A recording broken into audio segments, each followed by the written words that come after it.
removal of the limb or the part of a limb from the body is known as the amputation. There is a parallel term also known as there is a parallel term which is known as the disarticulation. Disarticulation is slightly different, otherwise it is the same like amputation.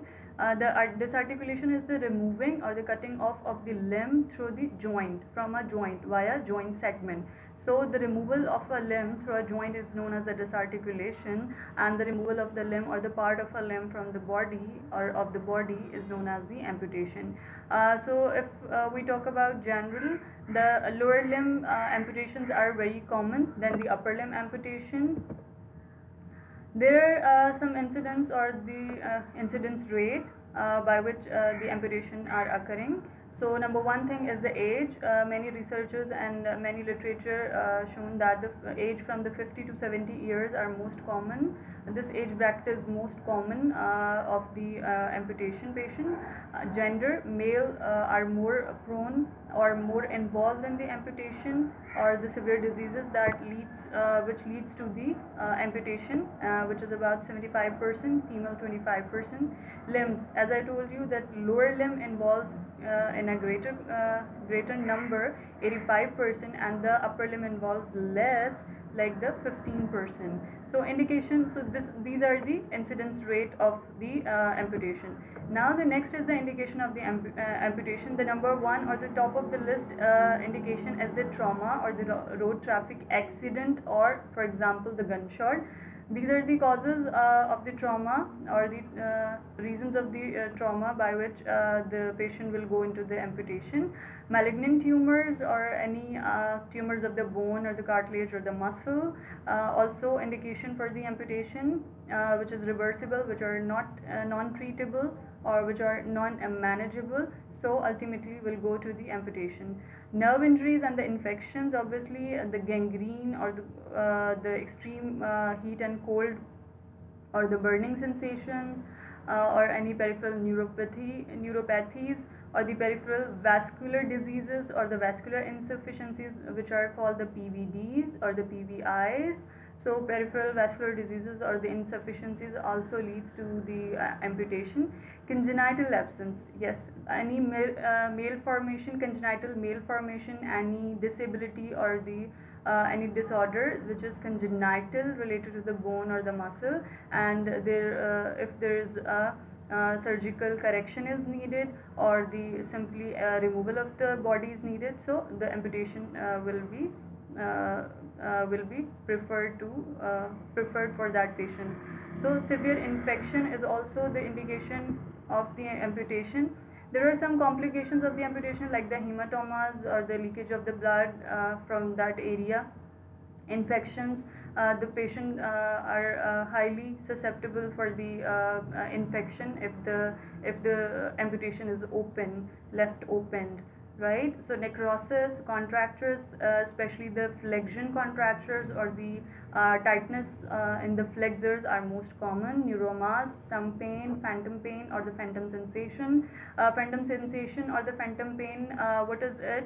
Or the stumping. Stump pain is the pain in the stump, or you can say the area which is left. Like if the patient if the amputation is of half leg, so that means the remaining part of the limb is known as the stump. So remaining part of the leg or the area nearby of the cut is known as the stump. So stump pain or the phantom sensation or the phantom pain. Phantom pain is the sensation, is the psychological pain, sensation or the abnormal sensation.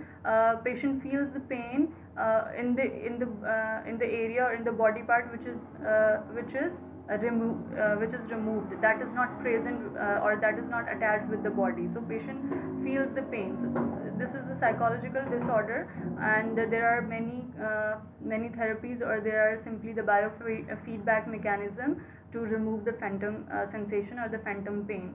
I'll explain you later that how we can remove the phantom pain or the phantom sensation.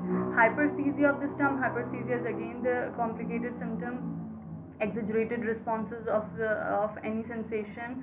stum edema, bone overgrowth, or the causalgia. These all are the complications.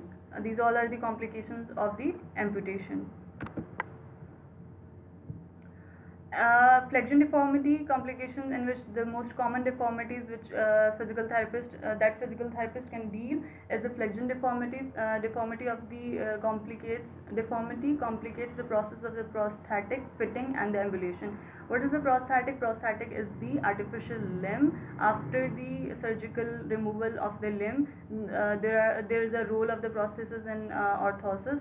So number one thing is the prosthesis or the prosthetic, who will made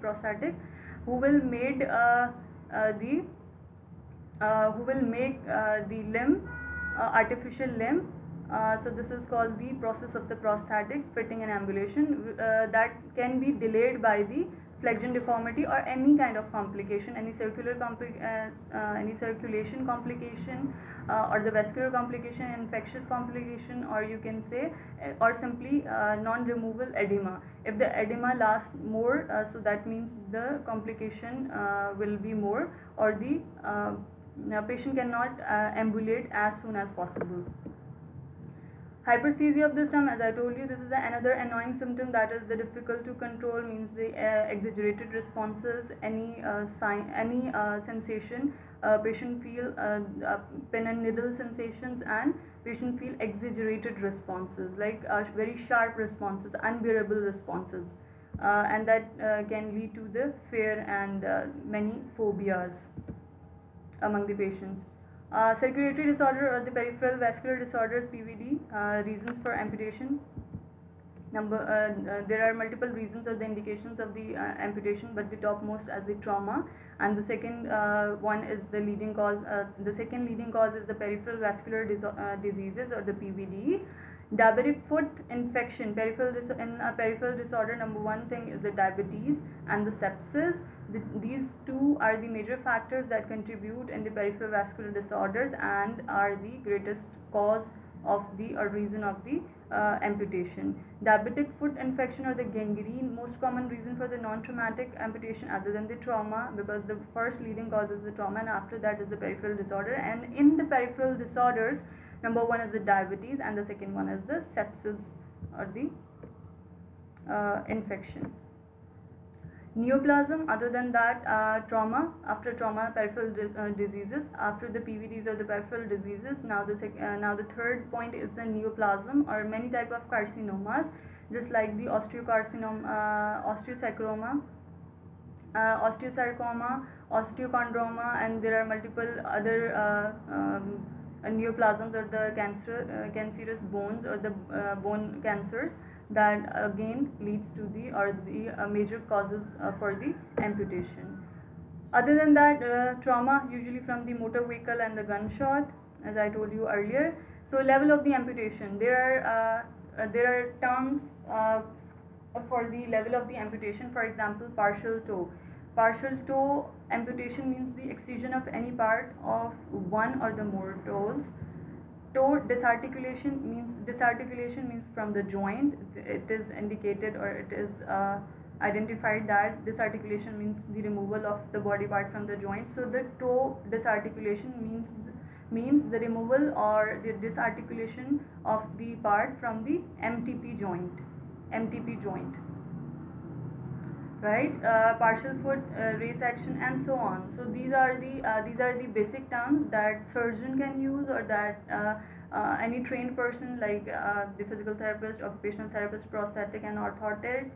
So these specialists can they use these terminologies, and behind these terminologies, what are the or what are the common explanation or the lay term explanation. So these are also given in this chart, like the pelvectomy. So in the hemipelvectomy, resection of the lower half of the pelvis. So these all are given. You can easily read and can understand without any problem. So the SEM amputation, there is I have put these some pictures to show you that how actually it looks like. So there is a same amputation, which means that ankle disarticulation with attachment of the heel pad to the distal of the tibia, which is the unique one. So that's why I have put in the picture of it. This is the same amputation or the same amputation in which the ankle disarticulation with the attachment of the heel pad. So this is the actually marking before the surgery, and this is the cutting, this is the second stage, and after that this is the closed amputation, or the stump is made, and this is the actual figure of the same amputation or the same amputation, right? Partial toe or the excision of the any part of one or the more toe. This is the example of the partial toe excision or the partial toe amputation. This is the above knee amputation. Knee.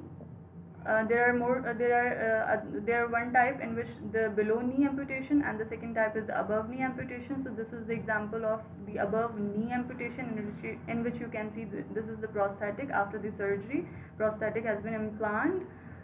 This is again another type of amputation, and this is the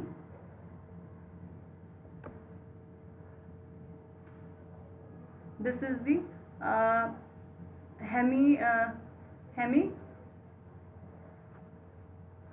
This is the translumbar amputation. This is the translumbar amputation in which the amputation of the both lower limb and the pelvis below the L5 and L5 level, right? Hemicoropectomy. This is the hemicoropectomy or the translumbar amputation. So this is the typical example in which the both lower limbs are absent or removed.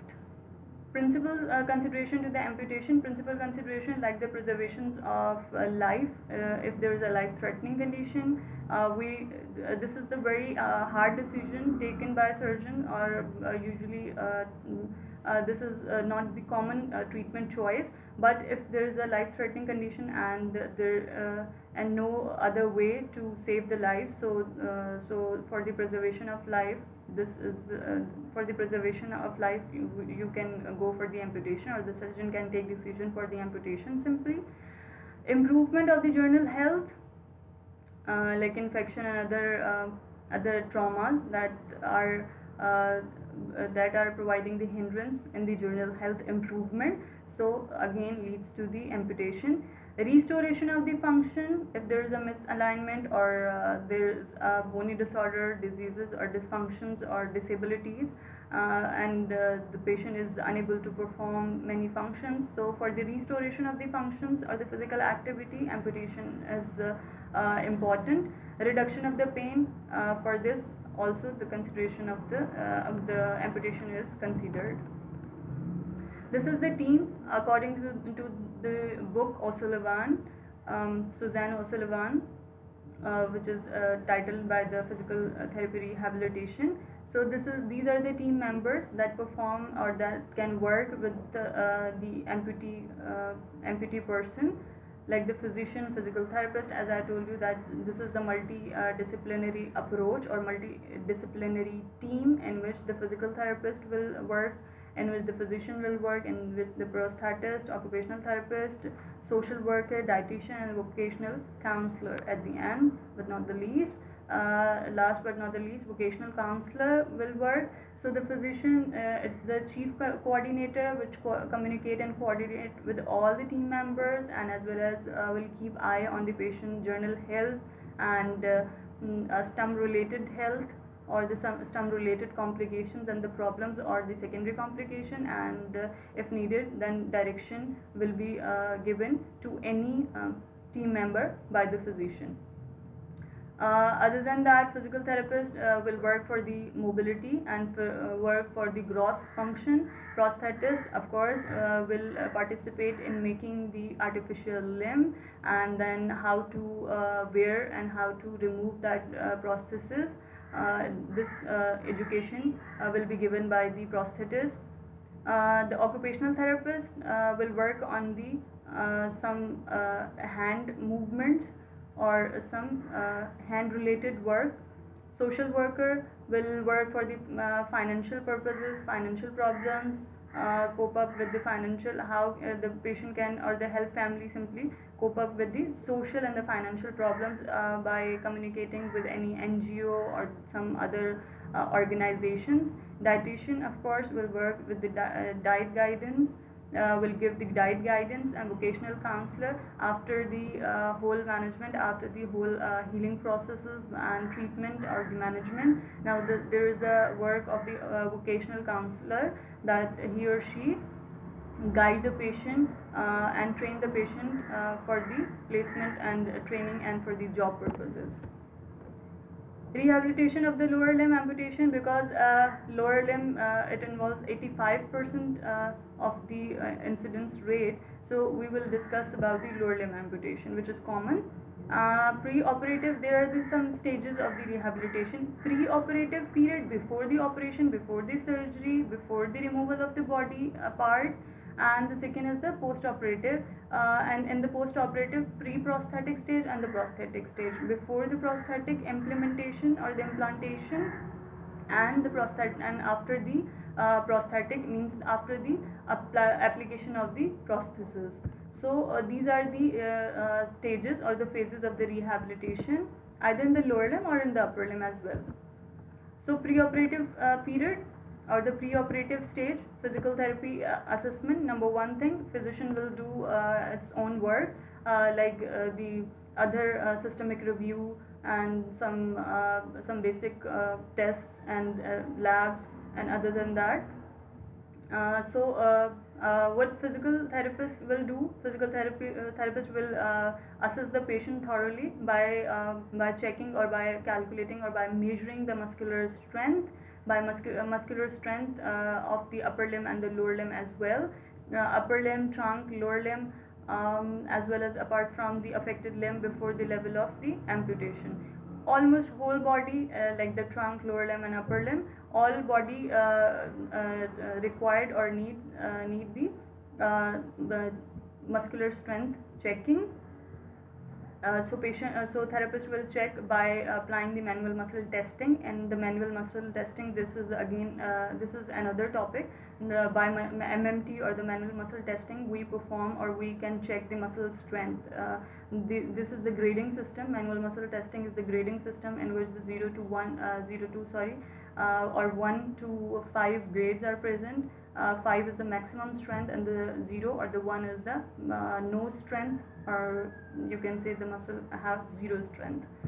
So by MMT we can check the muscle strength, or the physical therapist can check the muscle strength. Joint mobility by simply checking the range of motion, or the complete range or the available range of any joint, because range is available at joint. So by checking the range of motion, or the simply full range or the available range at any particular joint, we can check the joint mobility, particularly proximal to the amputation level.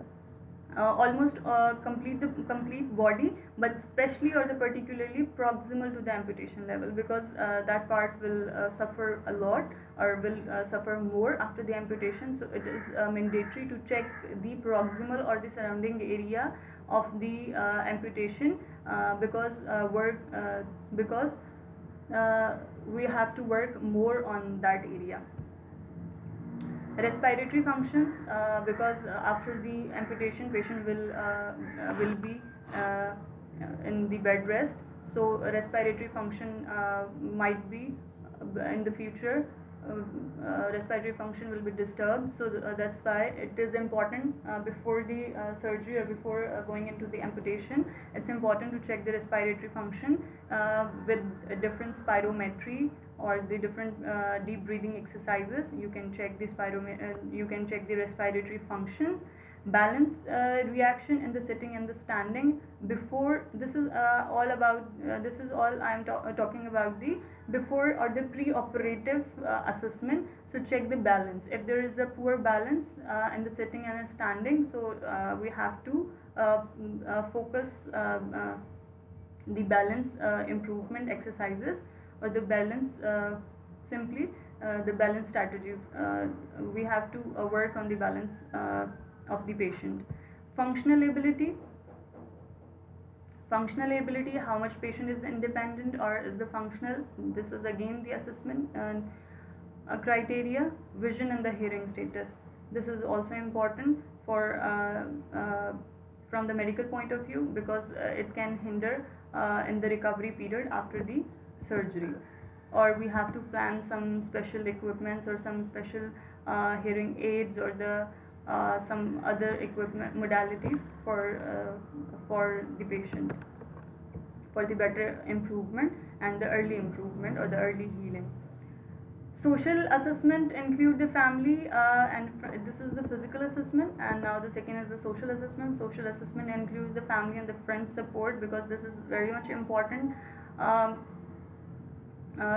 Patient now patient is going into the going for the amputation. That means he or she is going to lose his or her body part, which is not the easy task, which is not the easy thing. Patient may be psychological. Patient, you can see that patient may be go into the psychological disturbance, anxiety, stress, anxiety, and then depression ultimately. The support from the family and friends is very important. So just check that family and friends are supportive or not, and if not, then counseling session from the physician or from the other team members like the physical therapist and occupational therapist, because they are also expert in the counseling sessions and giving the counseling sessions. So counseling sessions should be strong. The living accommodations, a stair, ramps, rails, width of the railings or the rails, width of the door, wheelchair accessibility. So just check the living accommodation. If any other modification needed, if any modification in the living environment is needed, so ask the supporters or the family members to do before before patient discharge. So the proximity of the shops, or this is the common or the general thing, that if the shops are not closer, so how patient will go, because in some cases or in some scenarios the family leader is going for the amputation. So this is the responsibility of that person to buy groceries and to buy other things for the home, or for the for some basic necessities. So to manage some basic necessities, so this is important aspect of again from the social assessment, that you have to check this all these all points. Psychological assessment, patient psychological approach to the amputation, that either patient is agree, patient is acceptable, or the patient is accepting what is going with me, and patient is willing to do, or patient is cooperative. So these all are the things that you have to check in the psychological assessment. Motivation to walk and other psychological problems. So might be you need any psychologist in your team as well. Now the pre-operative training. Basic aim to prevent, what is the basic aim of the pre-operative training? To prevent post-operative complications, like the breathing exercises, like ambulation, like movement, positioning, range of motion exercise, muscle strength, muscle power, muscle endurance. To reduce the cost of the rehabilitation, of course, if the patient will mobile soon, so that means the stay of at hospital time will reduce, and ultimately the hospital will be less burdened by the amputation patients. So the third or the other basic aim is to reduce the period of the rehabilitation as well. As soon as patient will go in the on the ambulatory program, that means the less rehabilitation is needed. Training program include prevention of the thrombosis by maintaining circulation through the movement of the other good limb. So just try to mobile other body limb or other body parts other than the amputee area or the amputee part or the amputee limb, to prevent for the good circulation, or for the maintenance of the circulation, maintenance of the good circulation, and for the prevention of the thrombosis as well, or the DVT or other complications. To prevent the chest complication, ask the patient to do a deep breathing exercises, as I told you in my last lecture, that ask the patient to take deep breath in such a manner that his or her belly or the stomach comes out, and then hold the breath for 2 to 5 seconds. It depends on the patient how much the tolerance power he or she has. And after hold after 2 to 5 seconds hold, then ask the patient to breathe out from the mouth by making your mouth in the O letter, like O letter, and just slowly breathe out, not at once, but the slow breathe out pattern should be adapted. So these are the deep breathing exercises. Coughing and the postural drainage. Postural drainage is again a domain of the physical therapist, um, if there is a sputum, or if there is a heaviness in the chest, or simply the sputum is in the chest after the surgery, or before the surgery even, because of the long bed rest. So there are multiple postures or the positions in which physical therapist will do some tapping, or some forceful tapping, in which forceful tapping, and ask the patient to do the cuffing, and after cuffing the sputum will come out. So this is the very short and very superficial explanation of the postural drainage. Postural drainage is itself a long topic, and on which we can talk for an hour as well. So the postural drainage, deep breathing and cuffing is to prevent the chest complication, just like the sputum, and ultimately from the sputum you can also prevent, indirectly you are preventing from the bacterial infections or other kind of infections. Training program, after the prevention from the thrombosis, after the prevention from the chest complication, now there is the time to improve the mobility exercises for the trunk, for the pelvic, and for the shoulder girdle. Mobility exercises for the compensate for the deficiencies and restrictions due to the prosthesis, and teach the technique to be adapted for the mobility and the limb positioning in the bed. Just simply it's the mobility exercises. So the flexion extension and the abduction adduction, or the lateral flexion, or the rotations, or the lateral and medial rotations. So just ask the patient to perform these exercises, or if the patient is unable to perform these exercises actively, so this is the job of physical therapist to perform by self, like passive exercises, so the mobility will increase. So these are the mobility exercises of the trunk, pelvic, shoulder, or the every joint of the body. To educate the patient, educate the techniques of the transfer. Yes, before the amputation, just teach or train the patient for the transferring techniques from the bed to the chair, and from the chair to the standing, or or if the patient is in a sitting, so how he can lift his body or her body to make a standing, or for adapting the standing posture by holding the any assistive device, or before or without assistive devices, or you can say with partial support, or with the full support, or with the non-supporting pattern or manner, or no support if the patient is able to stand without support. So the positioning or the transferring techniques from the wheelchair, monitoring wheelchair, single limb standing, and then balancing. Explain the important aspect of the balance, equilibrium, standing, and walking techniques. Educate to protect possible complications like the soft tissue tightness, pressure points, expected degree of the pain, and the phantom pain. So these all are the education before the surgery, or before the amputation, before the removal of the limb. Now the post-operative period, now the actually therapy time, or the pre-prosthetic stage. Aims of the treatment to prevent the post-operative complication or the secondary complication like breathing complication, bed sores, other loss of functions, or the low mobility, psychological disorders, or mental disturbance. Prevent the deformities, control the stump edema, maintain the strength of the whole body, and increase the strength of the muscle controlling the stump. the area which is surrounding area of the stump. Maintain general mobility, improve the balance and transfer to re-educate the walking and restore the function independence, and as well as treat the phantom pain by biofeedback mechanism. What is biofeedback mechanism? I'm using this word again and again to treat for the treatment of the phantom pain.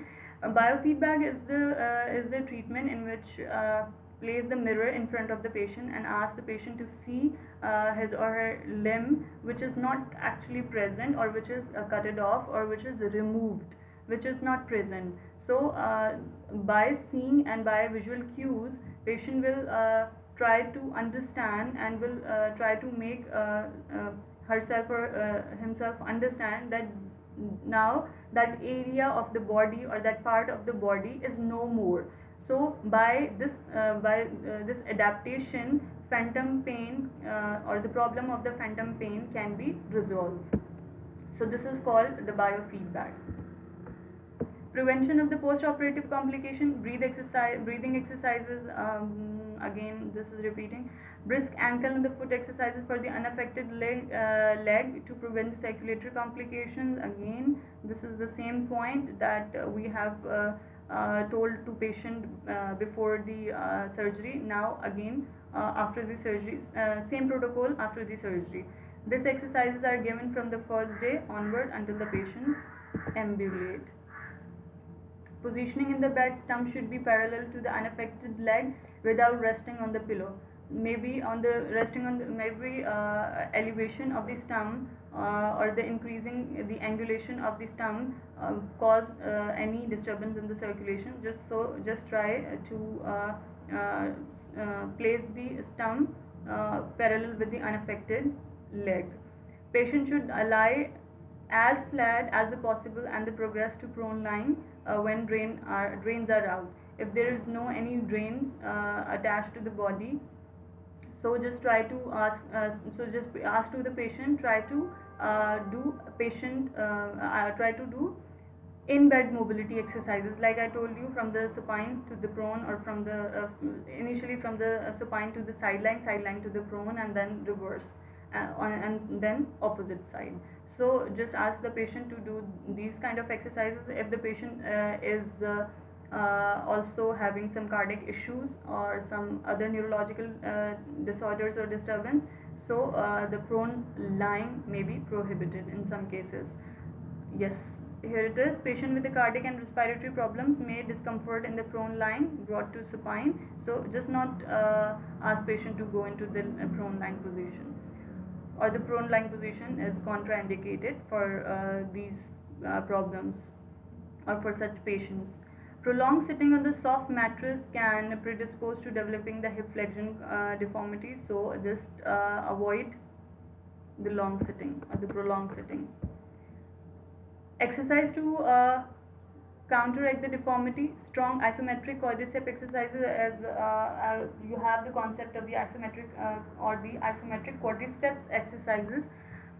Like I told you that iso means same and metric means the length, in which the quadriceps place the pillow or place the towel in the rolled form under the quadriceps, and ask the patient to just press the towel or the material which you have placed under the quadriceps down.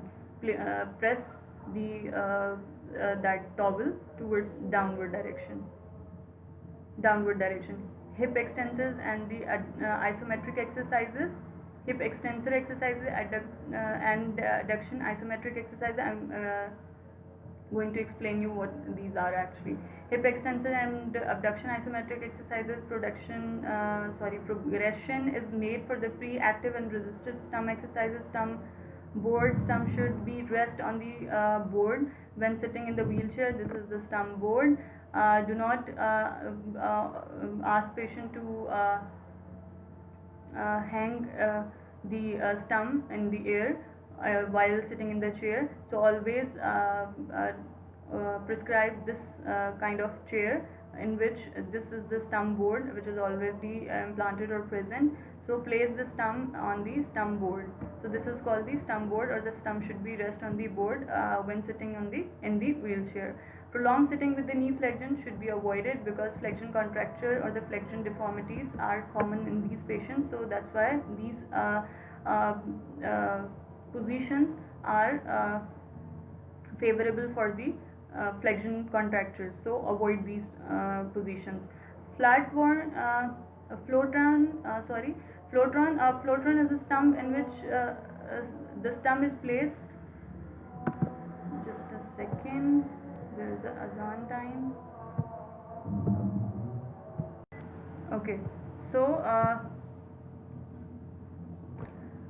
floatron are basically is the type of therapy in which okay,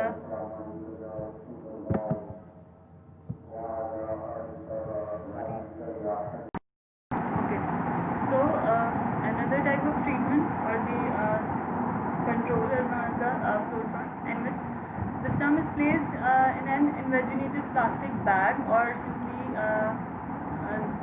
after not just plastic bag. There are a lot of pressure socks are present as well. So you can stockinings or the pressure socks that you can also advise for this kind of patient, or simply the plastic bags or imaginative plastic bags. What they do, they apply the pressure of that area and facilitate the circulation towards the heart. So in this way, the edema will reduce. The air pressure varies the rhythmically compression and relaxation the stump to reduce the edema. So these type of compression plastic bags or the stockinings or simply the pressure socks are available in the market to reduce the edema and to help out in the early recovery. Stump compression or the socks or the bandaging.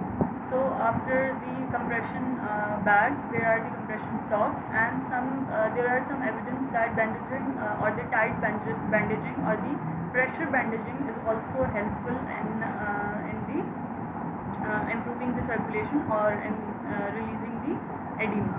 So elastic stump compression socks, or also known as the judo socks method, reduce the edema and the conditioning the stump. Bandaging is a controversial method of the controlling stump, the edema, particularly in the vascular patients. This is a controversial, but in Pakistan this method is also widely used. Pressure should be firm, even, and dressing pressure proximally. Above knee bandaging, there are multiple types and methods of the bandaging. Simply I have described here just two: above the knee bandaging and the below knee bandaging. These are the pictures of the above knee bandaging and the below knee bandaging. There are various methods. There are several methods of the bandaging, and how much compression or the pressure you want to give in that area, so it depends on the method. So this type of the compressions, or this is the first step, second, or you can stop here and at this level. If the compression is less needed, and if more, then go forward. So these are the simple compression or the compression bandaging method for above knee and below knee amputation. So this is the again domain of the physical therapist, that who can bind this bandage around the stump. Maintaining body strength and strengthen muscles controlling the stump. Strengthening muscles are the shoulder, elbow. So just try to resist the body movement and ask the patient to do opposite movement. So in this manner you can improve the strength of the muscles. So especially work on the extensors and the abductors, because if you imagine, or if you just simply think that in the daily activities we do mostly the flexion activities or the flexion type of movements. We cannot or we are not so much into the extensor activities or the adductors activities. So that's why the extensors and adductors might be less strengthened. So just work on the extensors and adductors by applying the resistance or the pressure. Elbow extensor by working against the weight or the spring attached to the bed. I'm showing you the pictures like this. This is the weight in the downward direction. Now what you are doing, you are improving the strength in the extensor side, or the opposite side of the, or the back side, right? So just place or the hang the weight like this and ask the patient to lift it up, or just try to do opposite movement. And similarly in this way in which you are doing the adduction, means ask the patient to move towards the medial side of the body, and there is a weight outside the body. So when the patient will try to do this activity, automatically he have to put some effort, and by putting that effort, muscle will get stronger. So these are the some exercises or some ways of the resisted exercises. By that you can improve the muscular strength in any way, in extensors, in adductors, or in any way. So strengthening of the crutch muscle is very important. The shoulder, in the shoulder girdle, or in the pectoral girdle, simply try to strengthen those muscles by the resisted exercises, or by some therabands, or by some pulleys, or some other devices or equipments to for carrying the crutch or any assistive device. In the lying static quadricep, just like place the roll of the towel under the quadricep muscle and then ask the patient to press it. This is the simply static quadriceps. Static gluteal, similarly place the towel under the gluteal muscles and ask the patient to press the towel or the pillow down. Straight leg raise, SLR. SLR will improve further circulation. This is for the unaffected side. Alternate hip and knee bending and the stretching.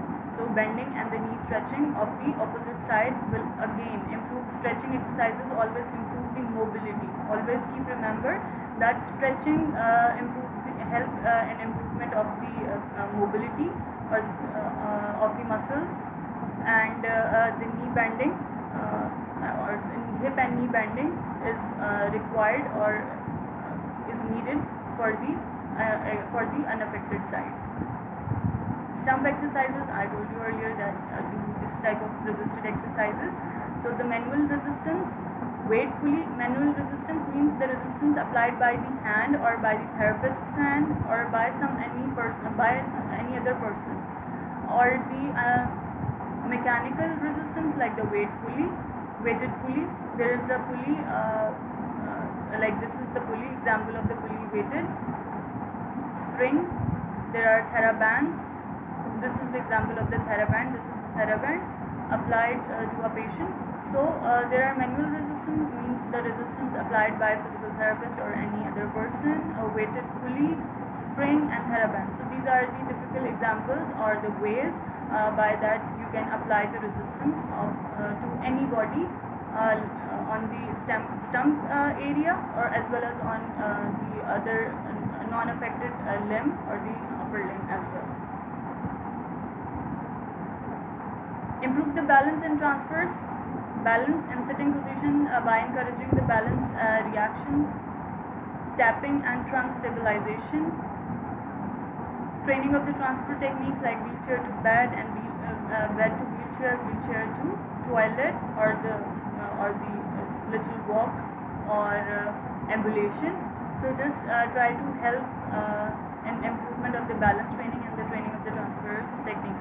I know this might be not clear to you that how we can improve the balance. There are many techniques. If I talk on each and every point that how we can improve, so there is a time needed for that. Balance training, we have in physical therapy many modalities like the gymnasium ball or the physio ball, simply called physio ball. A larger size of the physio ball, and on that ball you can make sit patient on it, or you can ask to just simply roll the patient on it, so it can help to improve the balance. Or there are some wobble boards or simply like the seesaw.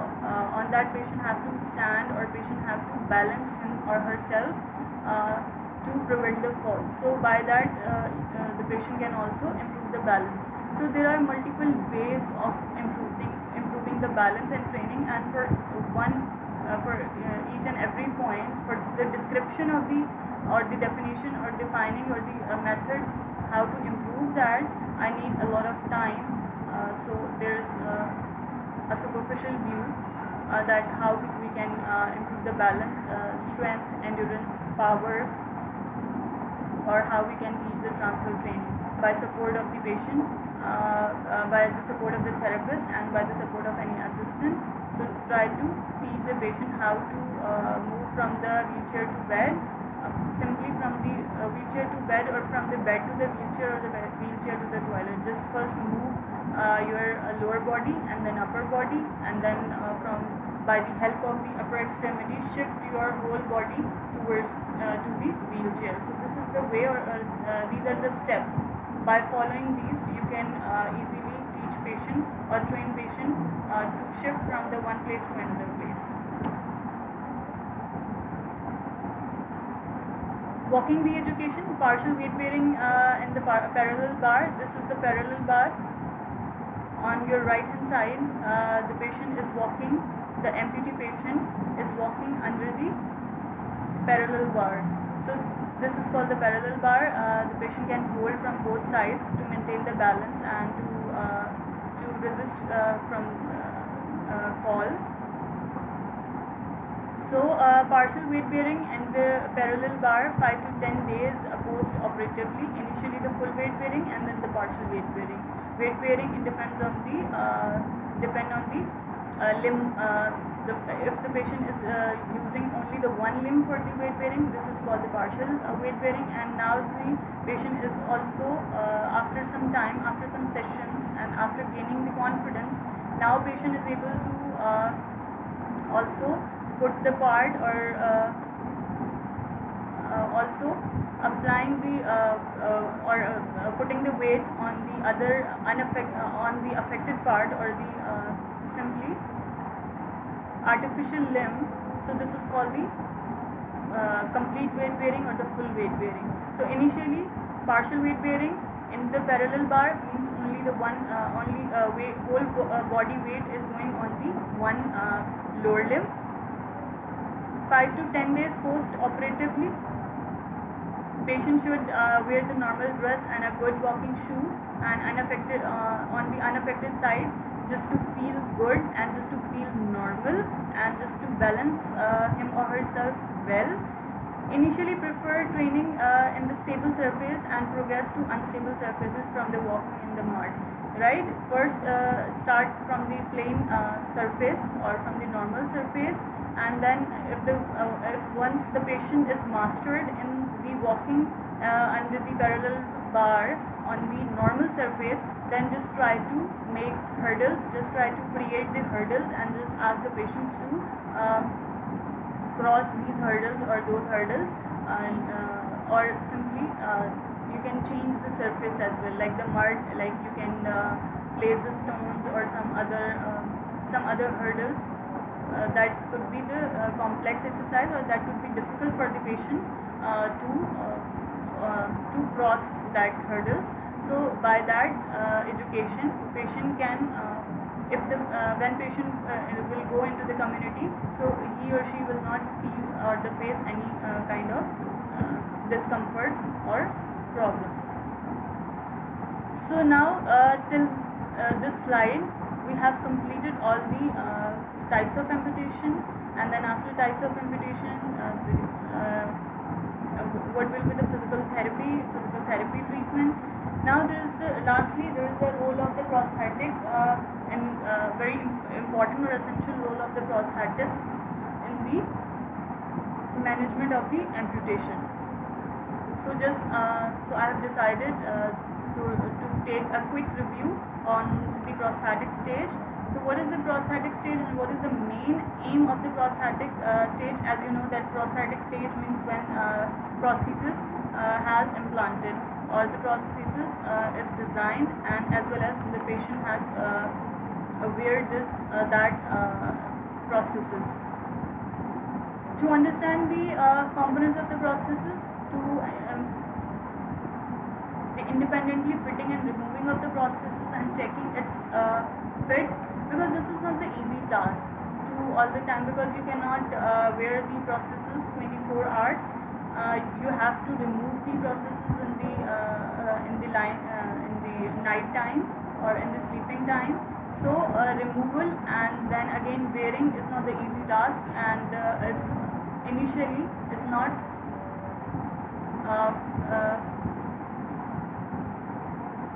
initially you have to teach the patient how to wear and how to remove it. So the aim is the independent fitting and the removing of the prosthesis in the prosthetic stage, care of the prosthesis, how to keep clean, and how to either you have to wash or you have to not to wash. So these are all the education that you have to give to patient. Independent mobility, with or without the walker, enable functional tasks with the prosthesis, and enable occupational and leisure activities to enable the cope with the fall. So these all are the aims of the prosthesis, or as well as of the aims of the physical therapist or the physical therapy.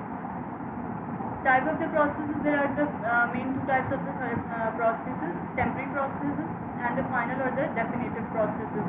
Temporary prosthesis is the urgent prosthesis which takes almost 2 weeks for the manufacture, which is not permanent, which is not long lasting.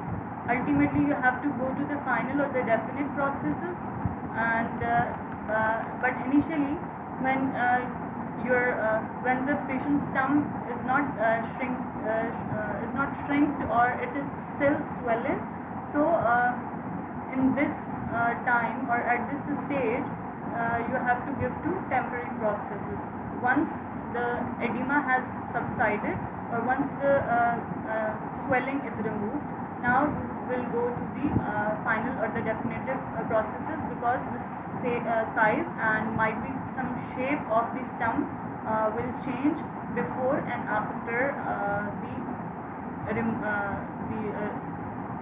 before and after the removal of the your edema. So the temporary prosthesis that take 2 weeks for manufacture and quick and easy manufacture, cheaper, lighter and relatively simple to apply, allow time for the stump shrinkage to take place, right? So allow time, this is the main purpose of the temporary prosthesis, that allow time to stump for the shrinkage, because after shrinkage the prosthesis will useless. There is no use of that prosthesis because it will get loose to the patient, and the stump will not fix in that prosthesis, so it's completely useless. So that's why it is a cheap, it is a lighter weight, and it is easily manufactured. Now the second type of prosthesis, it takes 2 to 3 months of the manufacture, and measurement taken after shrinkage completed, that will be the definite size and the shape of the stump that will last forever and will not change after that. Basic feature of the prosthesis: the socket, the suspensions, the joints. The suspensions, these are the suspensions, this is the joint, and the lastly is the base. So these are the parts or the basic features of the prosthesis, fundamental feature of any prosthesis. Okay, material. So metal, leather, plastic and wood. These all are the material that can use for the preparation of the prosthesis. It depends on the now there is no any significance of the material, but it depends on the weightage, that some patient needs more lightweighted and some needs some heavier for the satisfaction purpose. So these all materials are present for the prosthesis. Factors to be considered before the prescribing the prosthesis: age. Age is very important if the patient is the elderly patient. So your prosthesis should be more wider with a more base of support, because in the elder population the balance is already a big problem, and after the amputation there is more chances of the poor balance. So the age is important. General physique of the patient. Patient is lean. Patient is obese, because lean may not tolerate the weight of the prosthesis, or maybe obese will not tolerate, so or not bear.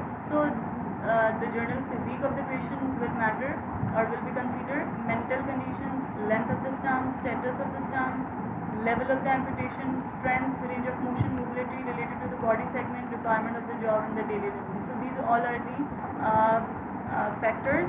These all are the points that any prosthetist should be taken in mind before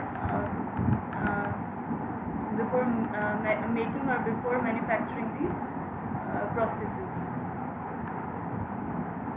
Re-education with the prosthesis. After the satisfactory fitting of the prosthesis, process of the training and the re-education begins. We have taken all the measurements. We have made first the temporary prosthesis, and then after that, after some time, 2 to 3 weeks, we have made also final or the definite prosthesis. Now we have taken some points or some factors under consideration, and now the stage of re-education. Correct method of applying and removing. Early detection of any complication if the patient with the prosthesis finding any problem, facing any problem or any complication, any redness or any skin allergies or skin problems or circulatory problems, or the poor oxygen. Due to that, if the skin color is changed, simply there is a blue color. So ask the patient or teach the patient, if you find any complication, just report as early as possible. Functions of the various components of the prosthesis, like this is the joint and this is the pulley, or this is the base area, this is the stump area. So just try to make him or her understand the functions of the prosthesis. Limitation of the activities, the prosthetic limb, that that either you cannot move on the stairs, or you cannot walk on the stairs. So, or by walking on the stairs, you have to take some precautions, or you have to be cautious. So these type of guidelines should be needed by the prosthetist. Treatment of the phantom pain by some pharmacological treatment, and by some non-invasive treatment, pharmacological treatment like some steroids, local anesthesia or anesthetics, epidural anesthesia or the intrathecal anesthesia, or with some opioids. So this is the pharmacological common treatment for the management of the phantom pain. And some non-invasive treatments such as the US ultrasound, therapeutic ultrasound. It is known as the therapeutic ultrasound. It is totally different than the ultrasound that we do in the diagnostic purposes. This is the treatment ultrasound or the therapeutic ultrasound that help in the reducing the adhesions or in the reduction of the edema or the swelling, as well as the icing, TENS. TENS is the equipment or is the machine that work on the pain gate theory, and that block the pain signals from the spinal cord level, and ultimately patient feel comfortable, or patient feel no more any pain. So the massage have been used. So these are the non-invasive treatment or the physical therapy treatment to treat the phantom pain, and these are the pharmacological treatments. Other treatment to maintain the phantom pain: mild non-necrotic analgesics, biofeedback. As I told you, biofeedback, what it is, that place a mirror and just ask the patient to see and feel that there is no pain, there is no limb. So if there is no limb, so there is no pain. Psychotherapy, psychologist needed. Nerve block and the dorsal rhizotomies have been used with the inconsistent results. Rhizotomies at the lumbar level, nerve blockage at the lumbar level. Okay, so we have completed all the aspect of the amputation. We have discussed that what is amputation, types of amputation, complications of amputations, indications of amputations, uh, uh, incidence of amputation, then what will be the physical therapy assessment before the amputation or the pre-operative stage, at the time of after the operation or after the surgery or after the removal, what will be our consideration or what will be our focus points or what will be our management, and what is the role of the prosthesis or the prosthetists in the management or in the rehabilitation of the amputation. So these are the references. These are my references. I have taken all the data or all the material from the O'Sullivan 5th edition and the Relesia, and as well as from the Google images. And kindly feel free to ask any question in the comment section. If during listening this lecture, if you find any query or any problem or any question or any additional knowledge, so just leave the comment or just leave the question in the comment section in the comment box. So I'll try to give you answer. Hope this presentation will be or this lecture will be clear to all of you. Thank you so much, class, and Allah.